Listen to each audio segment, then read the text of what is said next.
एक हफ्ता बीत जाता है। लू परिवार की आलीशान हवेली में समय उड़ने लगता है और अब हमारा मुख्य पात्र 3 साल का दिखने लगता है। उसे बोलना भी अच्छी तरह आ गया है। सफेद बालों वाली छोटी नौकरानी अब भी उसे शक की नजरों से देख रही है। उसे लगता है यही बच्चा उसकी परेशानी का कारण है। और तभी बच्चा बम फोड़ता है। ये मैं तुम्हारा भाई हूँ। लड़की सन्न रह जाती है, वो वहीं रुक जाती है। उसकी आंखें गहरे लाल रंग में बदल जाती हैं। फिर बच्चा पूछता है, तुम्हारे भाई ने जो केक लाया था वो कैसा था? वो सवाल उसे यादों की गहराई में ले जाता है। भाई ने कैसे पुकारा था, चलो केक खा लो मेरी बहनों। यादों में 3 छोटी बहनें एक मेज के चारों ओर छोटे से को देखती हैं। खुशियों से भरी मुस्कान उनके चेहरे पर होती है। तीनों छोटी बच्चियां बेहद उत्साहित हो जाती हैं जब उनके सामने अचानक एक बड़ा सा बर्थडे केक आ जाता है। भाई ने अपने हाथों से केक काटा था। वो पल अभी की आंखों में ताजा हो जाता है। भाई को एक फोन कॉल आता है। एक मिशन के लिए बुलावा है। एक बहन केक को थोड़ा चुराने की कोशिश करती है तो दूसरी उसे रोकती है। भाई का इंतजार करो, वो भी आता है। फिर तीनों बहनें खिड़की से चांद की तरफ देखती हैं। उन्हें सिर्फ अपने प्यारे भाई की वापसी का इंतजार है। और तभी चांद के प्रतिबिंब में एक चेहरा उभरता है। वो है उसका बड़ा भाई। चांद में उसका पुराना चेहरा उसके मौजूदा नन्हे चेहरे में बदल जाता है। नन्हा मास्टर मुस्कुराता है। उसकी आंखों में आंसू भर आते हैं। वो ई को देखता है बेहद स्नेह से। ई को एक पल में सब याद आ जाता है। वो भाई ही है। वो अपने आंसुओं को रोक नहीं पाती। जमीन पर गिर पड़ती है और जोर जोर से रोने लगती है। भाई उसे चुप कराता है। कोई हमें देख न ले। वो अपने नन्हे हाथ से उसके मुंह को ढकता है ताकि उनकी राज की बात बाहर न जाए। ई उसे कसकर गले लगा लेती है। भाई, क्या सच में तुम हो?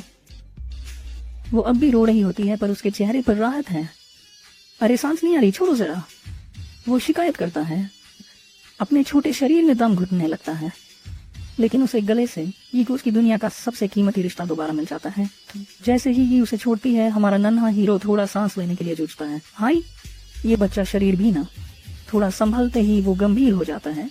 वो अपनी बहन से सीधा पूछता है, तू यहाँ कैसे पहुंची? और हमारी दूसरी बहनें कहाँ हैं?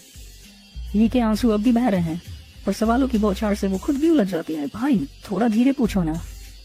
फिर दोनों शांत होकर बैठते हैं और ई सच्चाई बताने लगती है।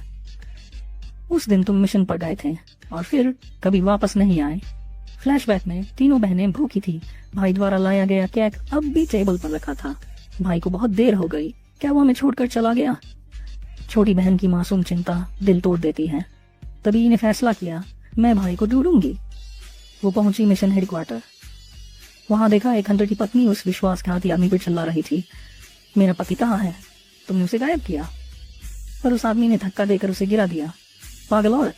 वो सिगरेट पी रहा था, चेहरे पर कोई पछतावा नहीं। तभी दूसरा हंटर आकर चिल्लाया, तू मास्टर लू और बाकी लोगों के साथ पोर्टल में गया था। ये के मन में एक झटका लगा। ये आदमी ही है हमारे भाई के गायब होने की वजह। गुस्से से भरकर वो आदमी अपनी आंख की शक्ति निकालता है। वो अब अपने आरोप लगाने वाले को जलाने को तैयार है। सामने खड़ा आदमी अभी भी डर से जमे हुए खड़ा है जब अचानक एक जलती हुई आग की गेंद सीधे उसकी ओर उड़ती है। बूम! वो सीधा फायरबॉल की चपेट में आ जाता है और पल भर में उसकी पूरी देह आग की लपटों में घिर जाती है। वो जमीन पर गिरता है, पूरी तरह हार चुका। बाकी सब बस चुपचाप खड़े देखते रहते हैं, कोई कुछ नहीं करता। आग छोड़ने वाला आदमी फिर कहता है, जो लोग यंग मास्टर के बारे में बकवास फैलाते हैं उनका यही अंजाम होता है। मिशन हाई रिस्क था और दगाबाज को जो मिला सही मिला। हमारा नन्हा हीरो अचानक पूछ बैठता है, बाकी बहनों का क्या हुआ?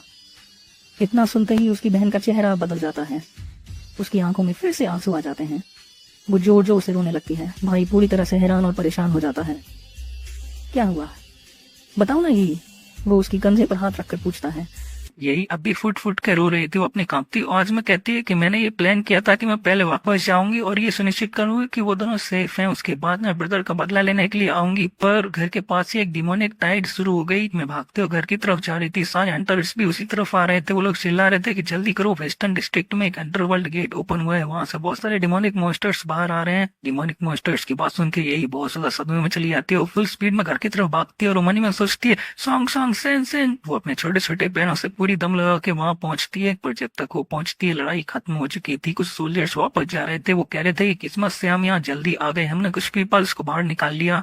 फिर भी बहुत सारे लोग मारे गए हैं। ये डिमोनिक टाइड काफी पावरफुल थी। ये एरिया तो पूरा तहस नहस हो चुका था और यहाँ यही खड़ी थी अपने ही टूटे फूटे घर के सामने। उसका घर पूरी तरह से जलने लगा था। यही रोते रोते फुल स्पीड में अपनी बहनों को ढूंढने के लिए आगे बढ़ती है, पर उसकी ताकत यहाँ मलबा हटाने के लायक भी नहीं थी। वो काफी समय तक छोटे छोटे पत्थरों को बाहर निकालती है, पर उसके बावजूद उसे अपनी बहनों का कोई सुराग भी नहीं मिलता। मलबा हटाते हटाते उसके हाथों से खून निकलने लग गया था। उसकी आंखों से आंसू तो रुक ही नहीं रहे थे। वो अपनी कांपती आवाज में सॉन्ग सॉन्ग सेंसन को आवाज लगाती जा रही थी। फिर एकदम से उसका पेशेंस खत्म हो जाता है और बहुत जोर जोर से रोते रोते चिल्लाती है कि बिग ब्रदर कहाँ हुआ। अब तक एमसी के भी आंखों में आंसू आने लग गए थे, पर फिर भी वो यही को दिलासा देते हुए कहता है रोना बंद करो, यही ल्यू फैमिली ने हमारे परिवार को तबाह कर दिया, पर अब हेवंस ने हमें एक और मौका दिया है। हम सोंगसोंग और सेंसन का बदला जरूर लेंगे। वो अब गुस्से के मारे लाल हो चुका था। वो एकदम डार्क टोन में कहता है हमारा पहला ब्लड सेक्रीफाइस होगा चैन। फिर हमारा सीन चेंज होकर एक बेसमेंट में आता है जहाँ पर एक अंधेरे कमरे में खून बिखरा हुआ था। यहीं पर इन सेल्स में से एक के अंदर ये बेदर चैन भी था। वो सलाखों को हिलाते हुए चिल्ला रहा था कि यंग मास्टर लू, मैं इनोसेंट हूँ, मैं सच में बस गिफ्ट डिलीवर करने ही आया था। तभी पीछे से क्लिक की आवाज आती है जैसे कोई स्विच चालू हो गया हो, और हमें दिखाते हैं पीछे उस सेल के अंदर एक दरवाजा खुल चुका था जिसके अंदर से एक डीमन जैसा कुत्ता बाहर आता है। ये देख के इस बंदे की फिट के 64 जाती है। वो घबराते हुए चिल्लाता नहीं नहीं नहीं प्लीज प्लीज प्लीज। इस मोस्टर को देख के उसने पैंटों ही मूड दिया था, पर उस मोस्टर को घंटा फर्क नहीं पड़ता। और अगले ही पल हमें बस सेल के अंदर से उस चैन की चीखने चिल्लाने की आवाजें ही आती हैं। और अपना एमसीसी ल्यू फैमिली को इमेजिन करते हुए बताता है कि अब आगे मैं इस पूरे ल्यू फैमिली को उलट पलट के रख दूंगा। चलो इन घमंडी विलन्स को नर्क तक पहुंचाते हैं। जो सुन के यही भी मोटिवेट हो जाती है और वो फिर से अपने सदमे से बाहर आते हुए पूरा जोश में बोलती है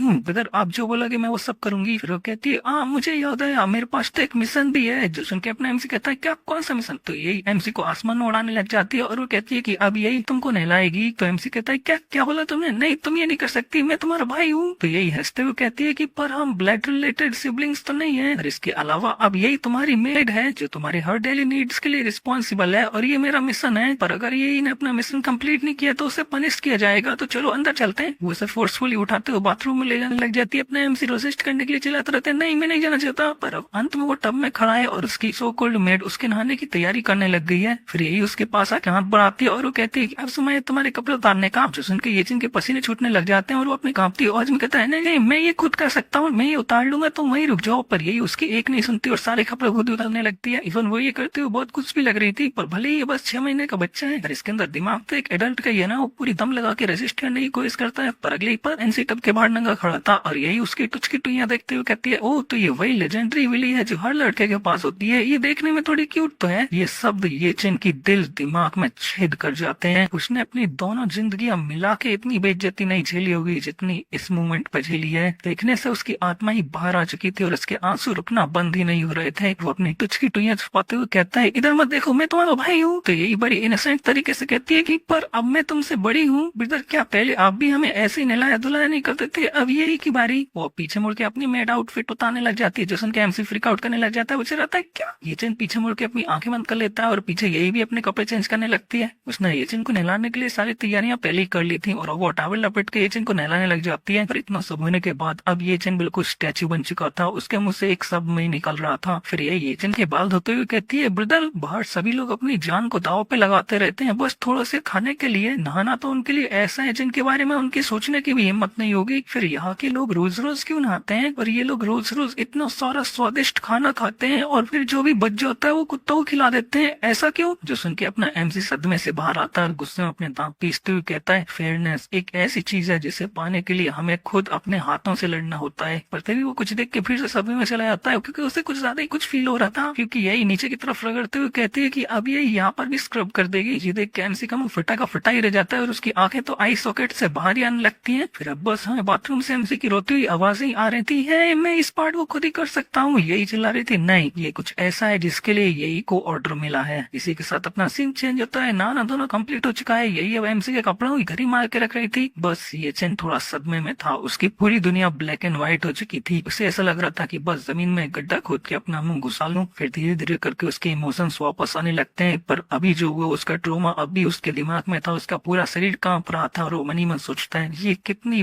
बड़ी बेइज्जती है। मैं बड़ा भाई हूँ और उसके बाद एक छोटे बच्चे ने मुझे नंगा देख लिया। अभी ये चेन के छोटे छोटे कंधों पर बेशर्मी का बहुत ही भारा बोझ आ चुका था। यही इसकी तरफ मुड़ के बड़ी इनोसेंट तरीके से कहती है ब्रदर क्या हुआ आपको। पर उसका ब्रदर गुस्से के मारे हूँ करते हुए अपनी करवट बदल लेता है। यह देख के यही डिप्रेशन में चली जाती है और वो एकदम कांपती आवाज में कहती है, ब्रदर आप मुझसे नाराज हो गए, आप कभी भी मुझसे इतने नाराज नहीं हुए। अब ये सुन के ये को अपराधी जैसा महसूस होने लगता है तो एक गहरी सांस भरता है। झगड़े से बचने के लिए वह उठता है और कहता है कि अब वह नाराज नहीं है और उसे कुछ जरूरी पूछना है।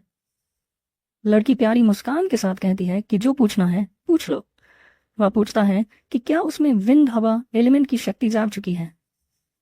उसकी बहन पुष्टि करती है। एमसी चौंक जाता है क्योंकि अब तक का सबसे पहला रिकॉर्डेड अवेकनिंग जागरण 12 साल की उम्र में हुआ था। वह हैरान होता है कि इतनी कम उम्र और बिना ट्रेनिंग के उसने ये कैसे कर लिया। लड़की कहती है कि वह खुद नहीं जानती कैसे हुआ, बस एक पैनल स्क्रीन पर आया और उसने उसकी स्टैट्स गुण दिखाए और जागने का निर्देश दिया।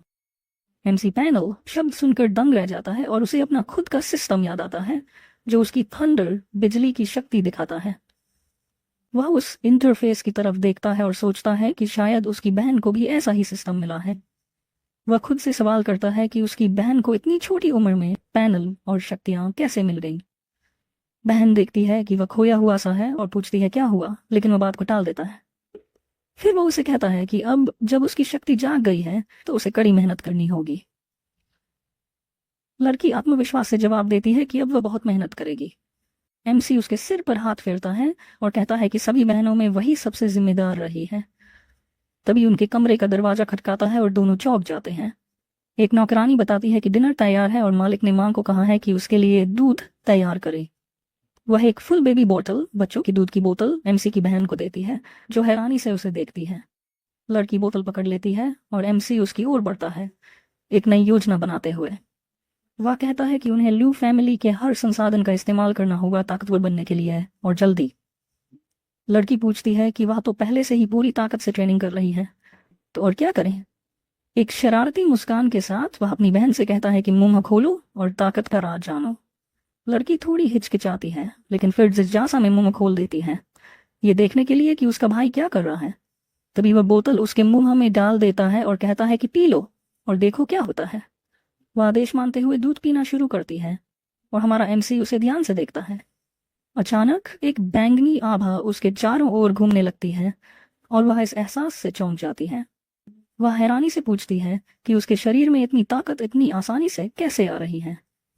एमसी समझाता है कि उनकी मां की विशारीरिक बनावट क्रिस्टल को एक तरह की शुद्ध ऊर्जा में बदल देती है। वह कहता है कि यह ऐसा पदार्थ है जिसे मिशन पर भी एलीट स्क्वाड्स को हासिल करना मुश्किल होता है, लेकिन उनकी मां इस ऊर्जा को लगातार पैदा कर सकती है। वह शक्ति का एक अंतहीन स्रोत है। उसकी बहन हैरान रह जाती है और कहती है कि यह सब तो अकादमी में कभी नहीं सिखाया गया।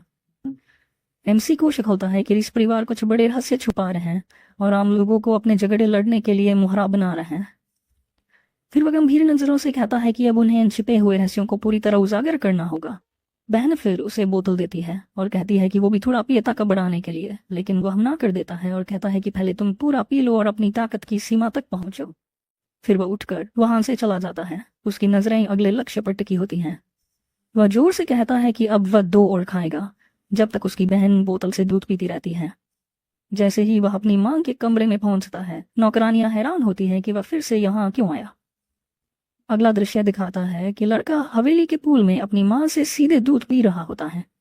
महिला गुस्से में शिकायत करती है कि उसने पहले ही इतना दूध पिला दिया है, फिर भी ये छोटा शैतान बस खाता ही जा रहा है और रुकने का नाम नहीं लेता।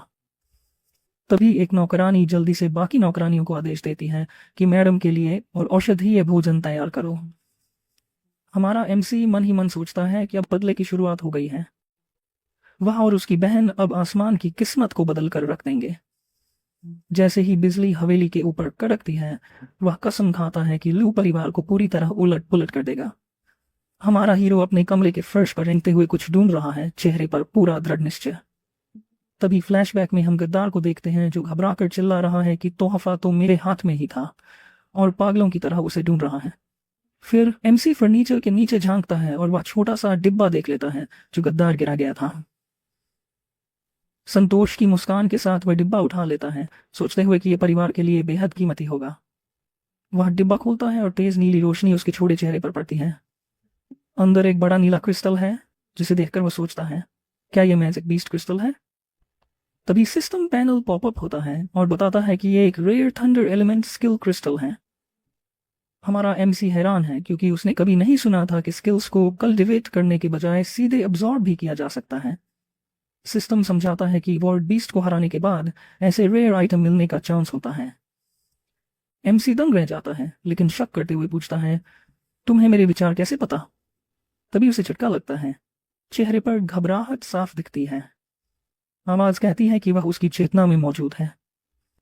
एमसी हंसकर कहता है कि उसे ऐसे नॉवल ट्रोप्स के बारे में सब पता है। उसे याद आता है कि पिछली जिंदगी में वह एक स्टूडेंट था जो गेम्स और वेब नॉवेल्स में डूबा रहता था, जहां एमसी सिस्टम पाकर दुश्मनों से बदला लेते हैं। गुस्से में वह सिस्टम को बेकार कहता है, लेकिन आवाज जवाब देती है कि उसके बिना तो वह रीइंकारनेट भी नहीं होता। एमसी रुककर सोचता है और मान लेता है कि यह सही कह रहा है। हाथ बांधकर वह पूछता है कि इसका उसकी बहन के सिस्टम से क्या संबंध है। आवाज मना कर देती है और कहती है कि जल्दी ताकतवर बनो। एमसी मान जाता है और ध्यान केंद्रित करता है। वह हर मौका भुनाना चाहता है। वह फर्श पर बैठ जाता है और पूरे फोक्स के साथ क्रिस्टल की ऊर्जा अब्सॉर्ब करना शुरू करता है। तुरंत ही दिव्य शक्ति उसके छोटे से शरीर में बहने लगती है। कुछ देर बाद वह अपना हाथ बढ़ाकर अपनी नई स्किल लाइटनिंग स्पीयर को सफलतापूर्वक समन कर लेता है। वह हैरान है क्योंकि हर स्किल सीखने में 3 साल लगने चाहिए थे। स्पीयर में संकेंद्रित ताकत को महसूस करते हुए वह सोचता है कि इसकी असली शक्ति कितनी होगी। बिना देर किए वह इसे पूरी ताकत से फेंक देता है। एमसीडी उसकी बिजली जैसी शक्तिशाली वार हवा को चीरते हुए आगे बढ़ रही है। धमाके की आवाज सुनकर दादाजी तुरंत बटलर के साथ दौड़ते हुए आते हैं, ये देखने की आखिर हुआ क्या। लेकिन जो नजारा उन्हें दिखता है वह चौंकाने वाला है। लड़के के पिताजी स्पॉन्ज बॉब अंडरवियर में खड़े हैं और एमसी की मां से शोर के बारे में शिकायत कर रहे हैं।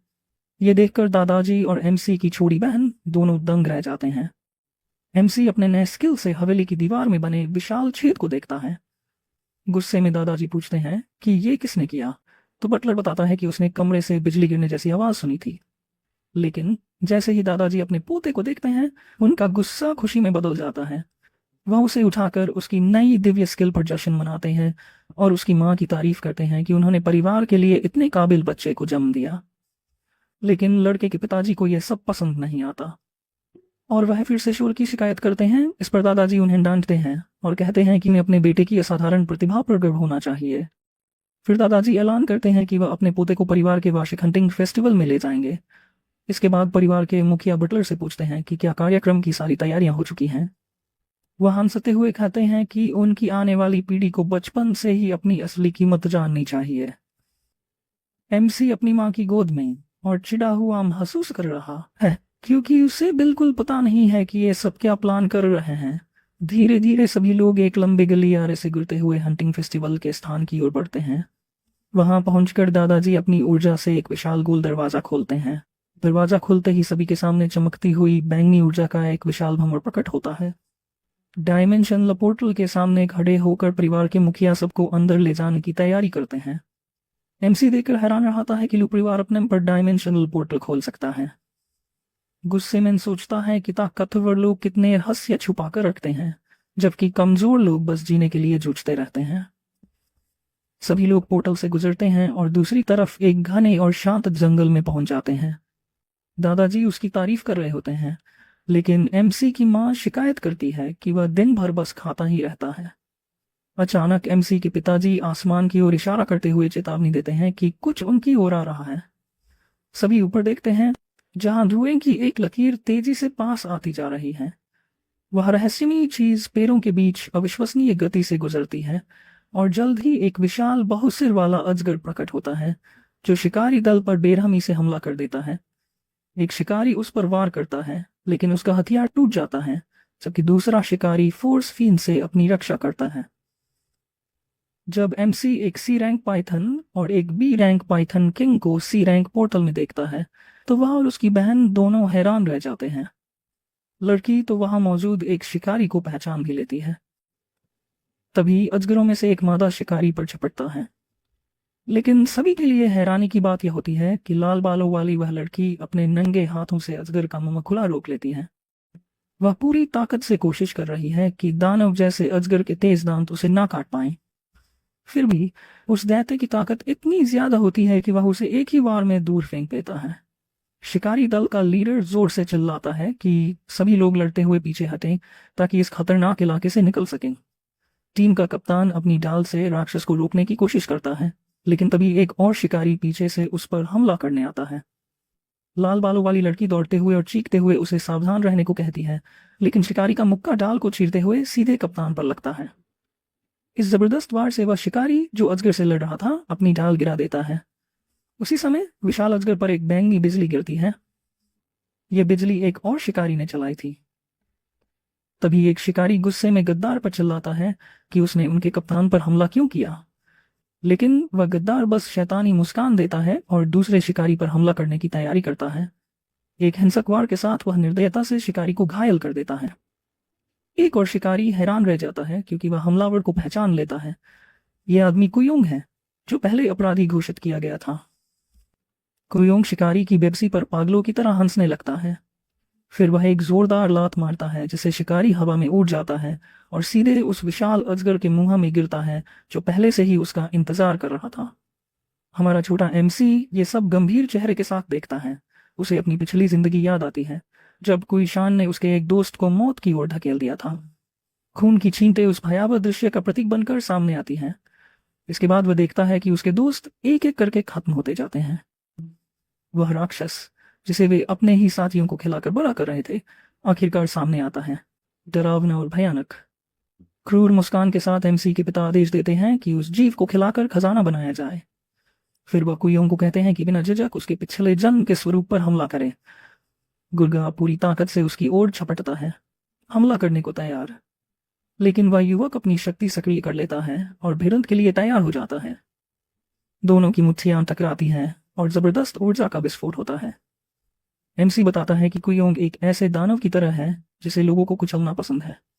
ये भी पता चलता है कि उसे लियू परिवार ने संरक्षण दिया था और अब वह उनके गुर्गों में से एक है। वापस वर्तमान में उसकी बहन चिंता में पूछती है कि वह लाल बालों वाली लड़की को कैसे बचा पाएंगे, लेकिन एमसी की आंखों में एक चमक आ जाती है, जैसे उसे कोई योजना सूझ गई हो।